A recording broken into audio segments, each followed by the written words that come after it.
Hey guys, what's up? Welcome back to the channel. It's Cynicalex. And tier 4s have undoubtedly taken over Marvel Future Fight, but in the rush to mint every new tier 4 as the king or queen of this content or that content, or if you're Jean Grey, the whole game, we forgot about tier 3s. I forgot about tier 3s, mea culpa.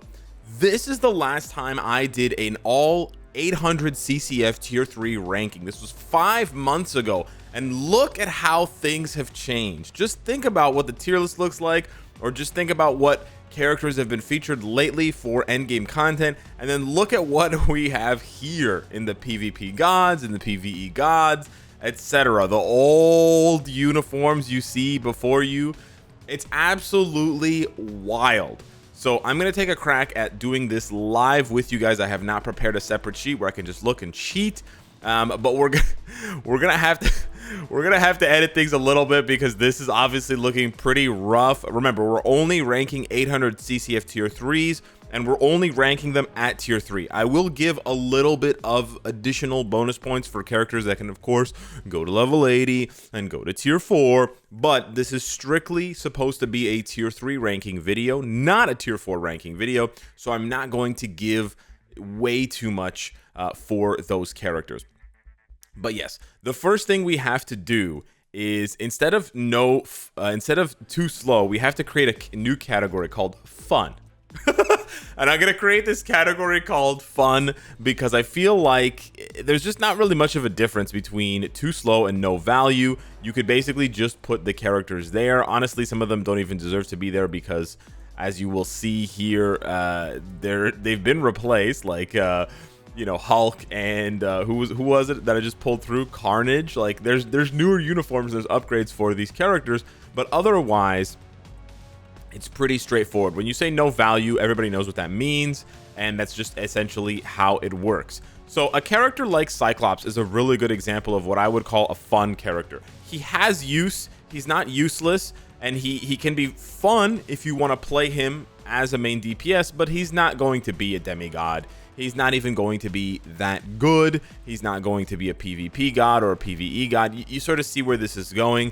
But he is a fun character, undoubtedly a fun character to play, and a character that you can certainly make work for content if you are, you know, really trying. All right, upon further consideration, I realized that most of the characters in the good category should probably just be moved down to the quote-unquote fun category.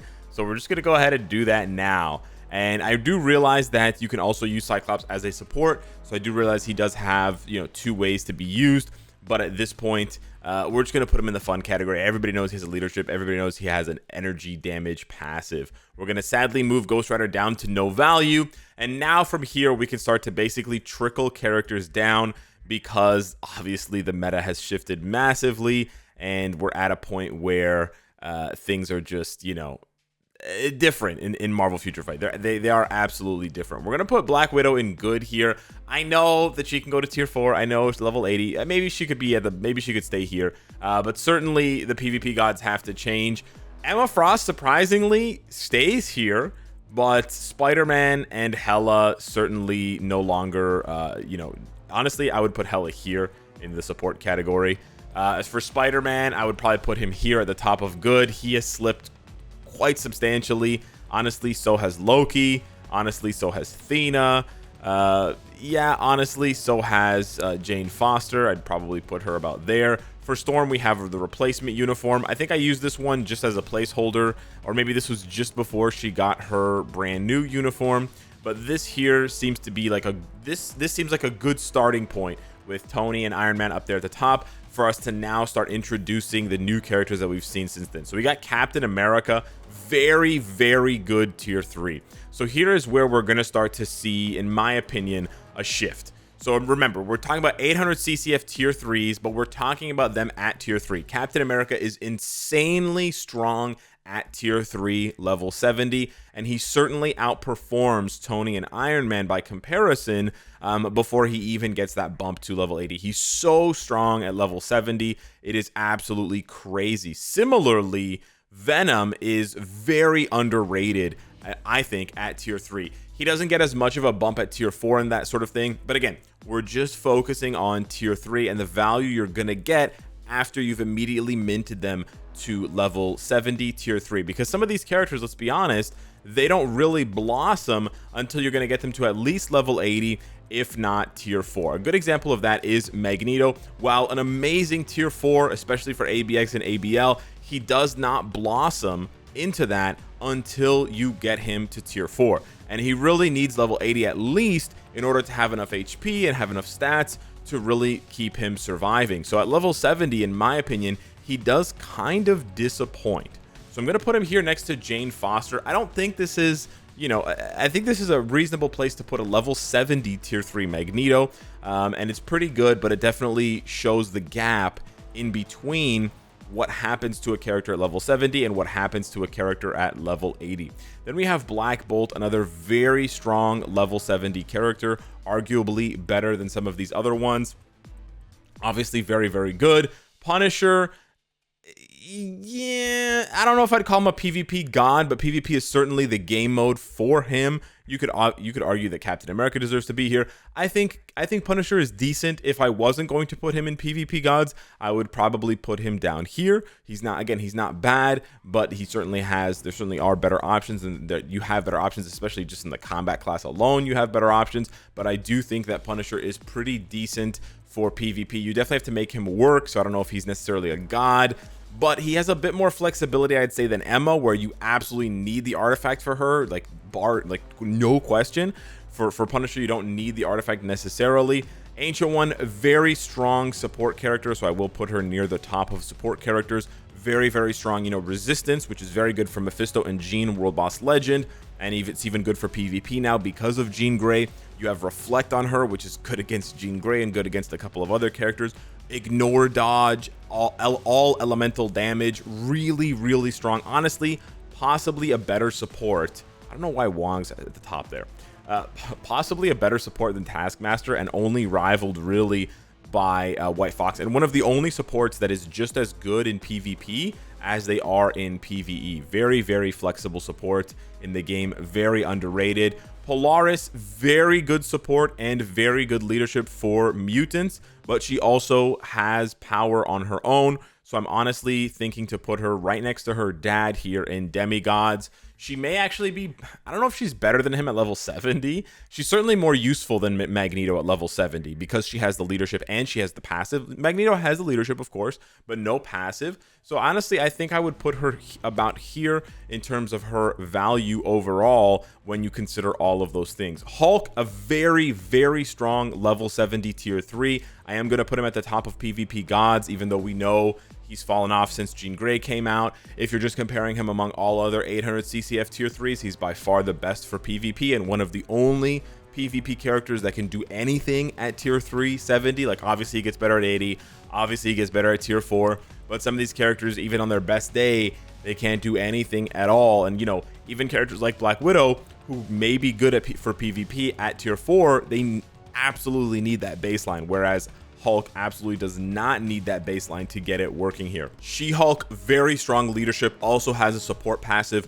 for gamma radiation characters, but I would put her a little bit higher because she can be used in content on her own.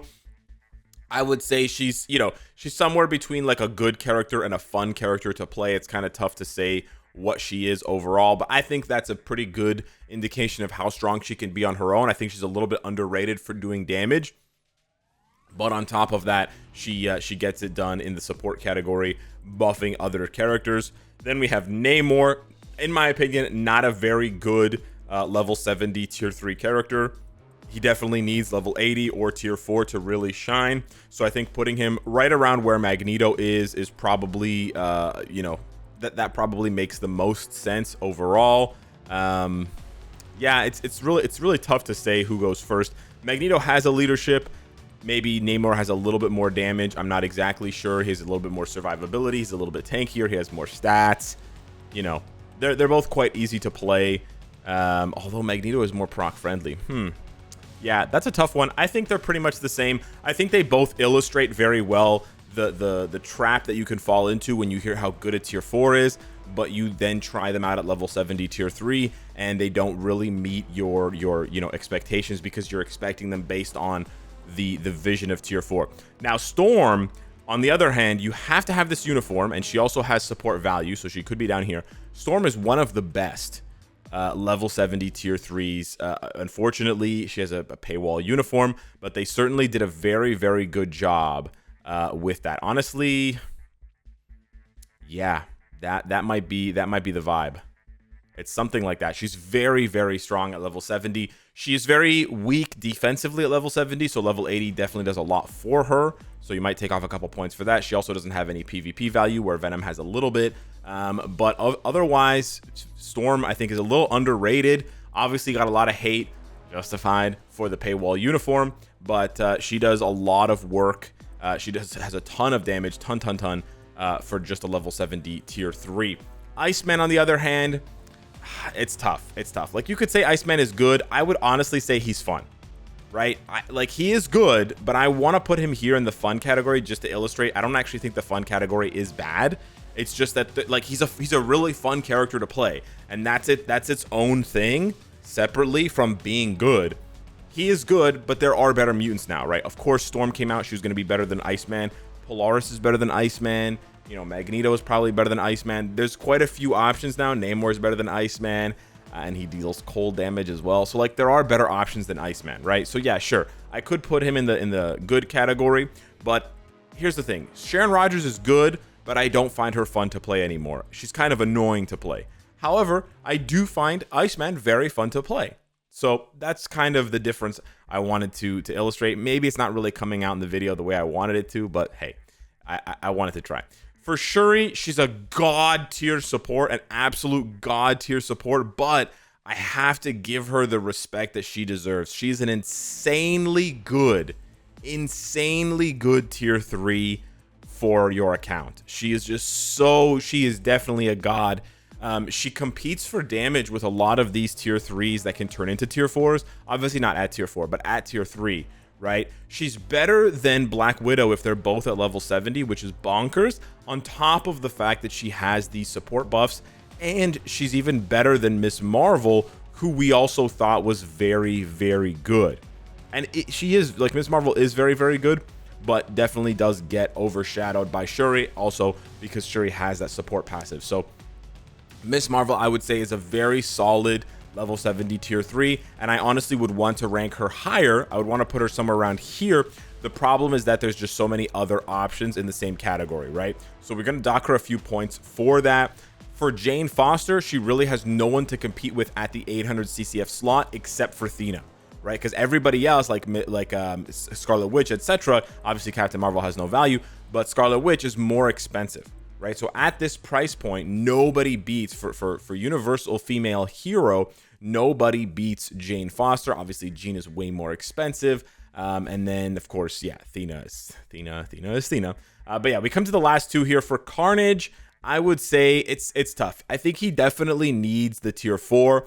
But I think, like Emma, with the artifacts, he can do some work for you at level 70 tier 3. So I think I would be wrong to not put him here. He is also, people forget, he's a very underrated character for PvE. Carnage is very strong at level 70 tier 3 for PvE. That kind of goes without saying, because of that accumulation and all that kind of stuff. He does get a lot of value there, but that's where we're going to put him.